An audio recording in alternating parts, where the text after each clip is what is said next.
നമസ്കാരം. ഗീതാസ് ഭക്തിഗീതം ശ്രീമദ് മഹാഭാഗവത പഠന ക്ലാസ്സിലേക്ക് സ്വാഗതം. കഴിഞ്ഞ ക്ലാസ് മൂന്ന് ക്ലാസ്സുകൾ കഴിഞ്ഞു. മൂന്നാം ക്ലാസ് 12 വരെ ശ്ലോകങ്ങൾ പാരായണം ചെയ്ത് ഇട്ടിട്ടുണ്ട്. 13ാമത്തെ ശ്ലോകം മുതൽ ആരംഭിക്കാം. ഓം നമോ ഭഗവതി വാസുദേവായ. ഓം ശ്രീകൃഷ്ണ പരമാത്മനേ നമഃ. ഹരിശ്രീ ഗണപതയേ നമഃ. അവിഘ്നമസ്തു ശ്രീ ഗുരുഭ്യോ നമഃ.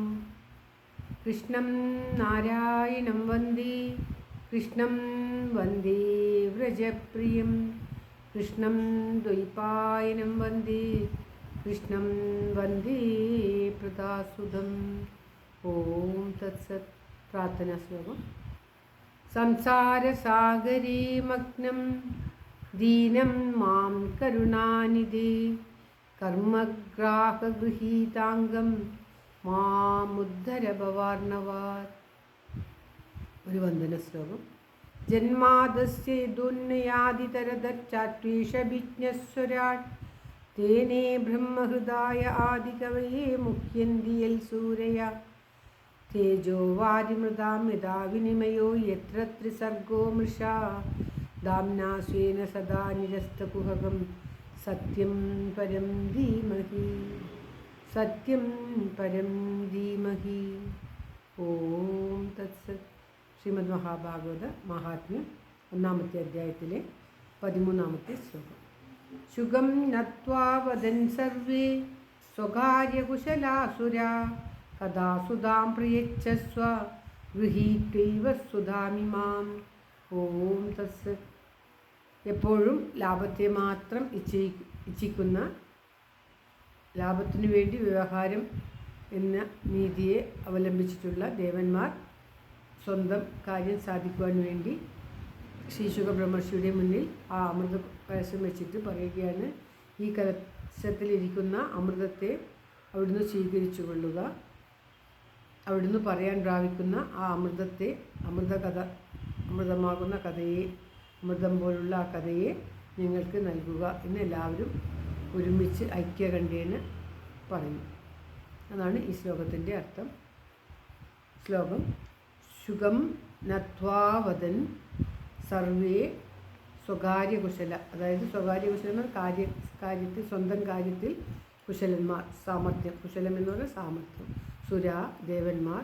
കഥാസുധാം കഥസുതയെ, കഥയാകുന്ന അമൃതത്തെ, പ്രയച്ഛസ്വ ലഭിക്കാൻ വേണ്ടി, ഗൃഹീത്വൈവ സുധാമിമ ഈ അമൃതകലശത്തെ സ്വീകരിച്ചു കൊള്ളുക എന്ന് പറയുകയാണ്. സുഖം നത്വാ വദൻ സർവേ സ്വകാര്യകുശലാസുരാഃ. കഥാസുധാം പ്രയച്ഛസ്വ ഗൃഹീത്വൈവ സുധാമിമാം. ഓം തത്സത്. അടുത്ത ശ്ലോകം. ഏവം വിനിമയേ ജാതി സുധാരാജ്ഞാ പ്രഭീയതാം. പ്രഭാസ്യാമോ വയം സർവേ ശ്രീമദ്ഭാഗവതാമൃതം. ഓം തത്സത്. ഇപ്രകാരം ഈ കലശത്തിലുള്ള അമൃതത്തിൻ്റെ കൊണ്ട് എന്താണ് പ്രയോജനമെന്ന് പറഞ്ഞു കൊടുക്കുകയാണ്. ഇത് ശിവദേവനോട് പറയുകയാണ്, ഇത് ആ രാജാവ് ഭക്ഷിച്ചു കൊള്ളട്ടെ. അദ്ദേഹത്തിന് വിഷഭീതിയിൽ നിന്നും ഇതിൽ നിന്നും നിർമുക്തമാവാം. അതുകൊണ്ട് തന്നെ രാജാവ് ഇത് ഭക്ഷിച്ചിട്ട് ചിരഞ്ജീവിയായിരിക്കട്ടെ. ആ ശ്രീമദ് മഹാകാഥാമൃതത്തെ ഞങ്ങളും പാനം ചെയ്തു കൊള്ളാം. രാജാവ് ഇത് പാനം ചെയ്യട്ടെ. രാജാവ് 7 ദിവസത്തിൽ മരിക്കുമെന്നുള്ളത് കൊണ്ടാണല്ലോ ശുഗബ്രഹ്മർഷി അവിടെ നിന്നും ഇത് പറഞ്ഞു കൊടുക്കുന്നത്. അതുകൊണ്ട് പറയുകയാണ്, ഇപ്രകാരം ശുഗബ്രഹ്മർഷി, ഈ രാജാവ് ഈ അമൃതത്തെ പാനം ചെയ്തു കൊള്ളട്ടെ. ഞങ്ങളാണെങ്കിൽ ആ ഭാഗവതാമൃതത്തെ പാനം ചെയ്തു കൊള്ളാം എന്ന് പറയുകയാണ്. അപ്പോൾ വ്യവഹാരം എന്ന് പറയുന്നത് ഒന്ന് കൊടുത്ത് ഒന്ന് വാങ്ങുന്നതാണ്. അപ്പോൾ ഈ അമൃതത്തെ കൊടുത്തിട്ട് ആ മഹാഭാഗവത അമൃതത്തെ ഇവർ വാങ്ങാൻ വേണ്ടി ആഗ്രഹിക്കുകയാണ് ദേവന്മാർ. ഏവം വിനിമയേ ജാതി സുധാരാജ്ഞാ പ്രഭീയതാം. പ്രഭാസ്യാമോ വയം സർവേ ശ്രീമദ്ഭാഗവതാമൃതം. ഓം തത്സത്. 15ാമത്തെ ശ്ലോകം. കൊസുധാ കൊക്കഥാ ലോകേ കൊക്കാച മണിർമഹാൻ.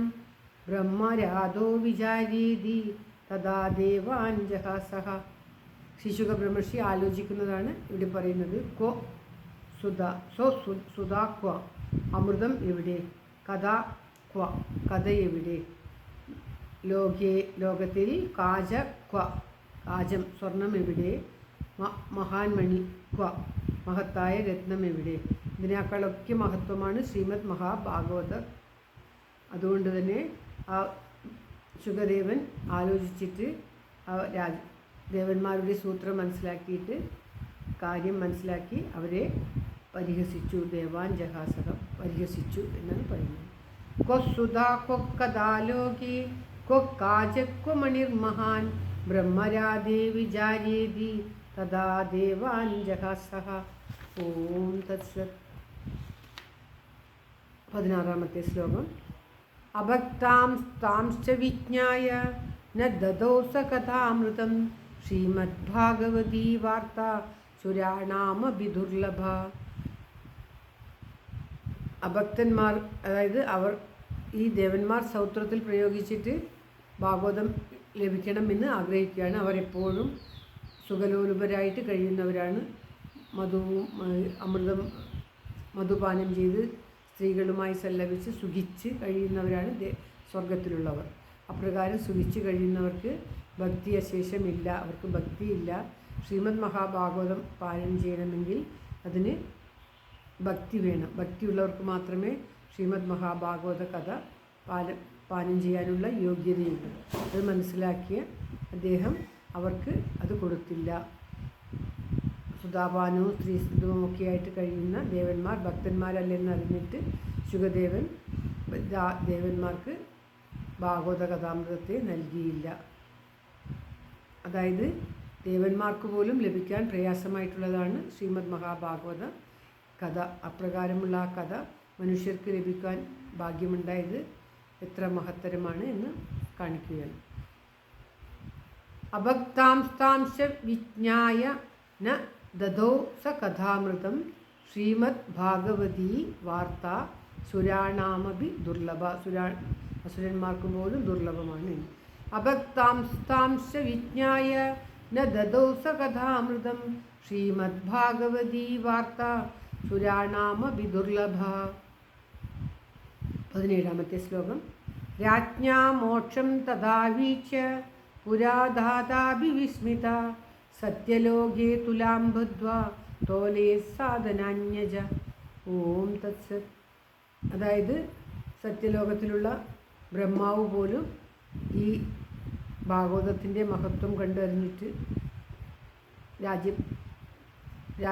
രാജാവിന് മോക്ഷം ലഭിക്കുവാൻ വേണ്ടി ഈ ശ്രീമദ് മഹാഭാഗവതം പറഞ്ഞു കൊടുക്കുവാൻ ചെയ്യുന്നത് കണ്ടിട്ട് അതും അമൃതവും തമ്മിൽ തുലനം ചെയ്ത് ഭാഗവതാമൃതത്തിന് അമൃതിൻ്റെ അടുത്ത് നിൽക്കാൻ അമൃതിന്, അതായത് ഈ അമൃതം എന്ന് പറയുന്നത് ഏറ്റവും മഹത്തായ മരണം ലഭിക്കാതെ ഇരിക്കുന്ന അമൃതാണ് പാലാഴി കടഞ്ഞെടുത്തത്. ആ പാലാഴി കടഞ്ഞെടുത്ത അമൃത് പോലും ഈ ശ്രീമദ് മഹാഭാഗവതത്തിൻ്റെ അടുത്ത് നിൽക്കാൻ പോലും യോഗ്യതയില്ലാത്തതാണെന്നറിഞ്ഞ് ബ്രഹ്മാവ് വിസ്മയപ്പെട്ടു. സത്യലോകത്തിലുള്ള ബ്രഹ്മാവ് ആശ്ചര്യപ്പെട്ടു എന്നാണ് ഈ ശ്ലോകത്തിൽ പറയുന്നത്. രാജ്ഞോ മോക്ഷം തഥാവീച്യ പുരാധാതാഭിവിസ്മിത സത്യലോകേ തുലാം ബദ്ധ്വാ തോലയസാധനാന്യജ. ഓം തത്സത്. അതായത് അദ്ദേഹം മോക്ഷസാധനങ്ങളായിട്ടുള്ള 6 ശാസ്ത്രങ്ങളും എല്ലാം ഒരു തട്ടിൽ വെച്ചു നോക്കി. ഭാഗവതം ഒരു തട്ടിലും വെച്ചു. ഭാഗവതമായിരുന്നു ഉയർന്ന് താഴ്ന്നു നിന്നത്. എല്ലാ ശാസ്ത്രങ്ങളും എല്ലാ വേദങ്ങളും എല്ലാറ്റിനും എത്രയും മുകളിലാണ് ശ്രീമദ് മഹാഭാഗവതമെന്ന് ബ്രഹ്മാവിന് മനസ്സിലായി എന്ന് പറയുകയാണ് ഈ ശ്ലോകത്തിൽ. അടുത്ത ശ്ലോകം ഒരിക്കൽ കൂടി പാരായണം ചെയ്യാം. രാജ്ഞോ മോക്ഷം തഥാ വീക്ഷ്യ പുരം ദാതാഭിവിസ്മിത സത്യലോകേ തുലാം ബദ്ധ്വാ തോലയത് സാധനാന്യജ. ഓം തത്സത്. 18-ാമത്തെ ശ്ലോകം. ലഘൂനന്യാനി ജാതാനി ഗൗരവേണ ഇദം മഹത് തദാ ഋഷിഗണാ സർവേ വിസ്മയം പരമം യയു. ഭാഗവതത്തിൻ്റെ മുന്നിൽ മറ്റുള്ള എല്ലാ ശാസ്ത്രങ്ങളും മറ്റുള്ളതെല്ലാം ലഘുവായി ചെറുതായിപ്പോയി. അപ്പോൾ 6 ശാസ്ത്രങ്ങളും അവയുടെ അംഗങ്ങളും ന്യൂനങ്ങളായിട്ടും ഗൗരവാധിക്യത്താൽ ശ്രീമദ് ഭാഗവത ശാസ്ത്രം എത്ര മഹത്തായിട്ടാണ് എന്ന് സത്യലോകത്തുള്ള ബ്രഹ്മാവ് മാത്രമല്ല ഋഷികളും എല്ലാവരും ആശ്ചര്യപ്പെട്ടു എന്നാണ് ഈ ശ്ലോകത്തിൽ പറയുന്നത്. ലഘൂനന്യാനി ജാതാനി ഗൗരവേണ ഇദം മഹത് തഥാ ഋഷിഗണാ സർവേ വിസ്മയം പരമം യയു. ഓം തത്സത്. 19ാമത്തെ ശ്ലോകം. മേനിരേ ഭഗവദ്രൂപം ശാസ്ത്രം ഭാഗവതം ക്ഷിതോ പഠനാശ്രവണാ സത്യോ വൈകുണ്ഠഫലദായകം. അപ്പോൾ അവിടെയുള്ളവർക്കൊക്കെ മനസ്സിലായി ശ്രീമദ് മഹാഭാഗവതം ഭൂമിയിലുള്ള ഭഗവത് രൂപമായിട്ടുള്ള ആ ഭഗവാൻ തന്നെയാണ്. ഭൂമിയിൽ ഭഗവത് രൂപമായിട്ടാണ് ശ്രീമദ് മഹാഭാഗവതം. അതുകൊണ്ടാണ് അതിനോട് ഒന്നും തുലനം ചെയ്യാൻ പറ്റാത്തത്. ഭാഗവതത്തോട് വേറെ ഒന്നും തുലനം ചെയ്യാൻ പറ്റും. എന്തെന്നാൽ ഭഗവാനോട് തുലനം ചെയ്യാനായിട്ട് ഈ ലോകത്ത് ഒന്നും തന്നെയില്ല. എല്ലാം ഭഗവാൻ മാത്രമേ ഉള്ളൂ. ഭഗവാൻ ഭാഗവതം വായിച്ചു കഴിയുമ്പോഴേക്കും നാം മനസ്സിലാക്കേണ്ടത് ഭഗവാൻ മാത്രമേ ഉള്ളൂ. ഭഗവാൻ അല്ലാതെ വേറെ ഒന്നുമില്ല. തൂണിലും തുരുമ്പിലും അണുവിലും ബൃഹത്തിലും എല്ലാം ആ ഭഗവാൻ കുടികൊള്ളുന്നത് കൊണ്ടാണ് അത് അതായി നിലകൊള്ളുന്നത്. അപ്രകാരമുള്ള ആ ഭാഗവതത്തെ തുലനം ചെയ്യാൻ നോക്കിയത് തന്നെ തെറ്റായിപ്പോയി എന്നവർക്ക് തോന്നി. അത് പഠിക്കുകയോ കേൾക്കുകയോ ചെയ്താൽ വൈകുണ്ഠം ലഭിക്കും എന്ന് പറയുകയാണ് ഈ ശ്ലോകത്തിൽ. മേനിരേ ഭഗവദ്രൂപം ശാസ്ത്രം ഭാഗവതം ക്ഷിതോ പഠനാശ്രവണാ സദ്യോ വൈകുണ്ഠഫലദായകം. ഓം തത്സത്. 20ാമത്തെ ശ്ലോകം. സപ്താഹശ്രവണേനൈവ സർവധാ മുക്തിദായകം സനകാദി പുരാപ്രോക്തം നാരദായ ദയാപരേ. ഓം തത്സത്. അതായത് കൃപാലുക്കളായ സനകാദി മുനിമാർ സപ്താഹശ്രവണം കൊണ്ട് തന്നെ ഏതവസ്ഥയിൽ ക്ലേശിക്കുന്ന ജീവനും മോക്ഷം സിദ്ധിക്കുമെന്ന് പണ്ട് നാരദമുനിയോട് പറഞ്ഞിരിക്കുന്നു, ഉപദേശിച്ചിരിക്കുന്നു. നാരദമുനിക്കായിരുന്നു ആദ്യം അറിയുക. എന്നാൽ സന്ദർഭവശാൽ നാരദമുനി മറന്നപ്പോൾ സനകാദികൾ ബദ്രി ആശ്രമത്തിൽ വെച്ച് നാരദമുനിയോട് പറയുകയാണ്, ഈ സപ്താഹം 7 ദിവസം കൊണ്ട് ശ്രീമദ് മഹാഭാഗവതം കേട്ടാൽ എത്ര വലിയ ക്ലേശം അനുഭവിക്കുന്ന ജീവനും മോക്ഷം ലഭിക്കും, നന്മയുണ്ടാകും എന്ന്. സപ്താഹശ്രവണേനൈവ സർവധാ മുക്തിദായകം സനകാദി പുരാപ്രോക്തം നാരദായ ദയാപരേ. ഓം തത്സത്. 21ാമത്തെ ശ്ലോകം. യദ്യപി ബ്രഹ്മസംബന്ധാത് ശ്രുതമേതത് സുരർഷിണ സപ്താഹശ്രവണവിധി കുമാരി തസ്യ ഭാഷിത. ഓം തത്സത്.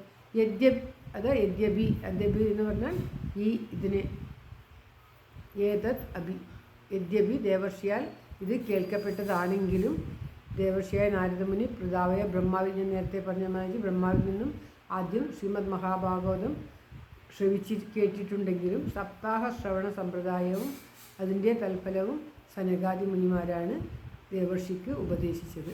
ഇത് ഭക്തിജ്ഞാന വൈരാഗ്യത്തെ ഉദ്ധരിക്കുവാൻ വേണ്ടി ആ സപ്താഹ ശ്രവണ രീതിയിൽ ശ്രീമദ് മഹാഭാഗവതം കേൾപ്പിച്ചു എന്നാണ് ഈ ശ്ലോകത്തിൽ പറയുന്നത്. അടുത്തത് ശൗനകാദികൾ അതിന് പറയുന്നു.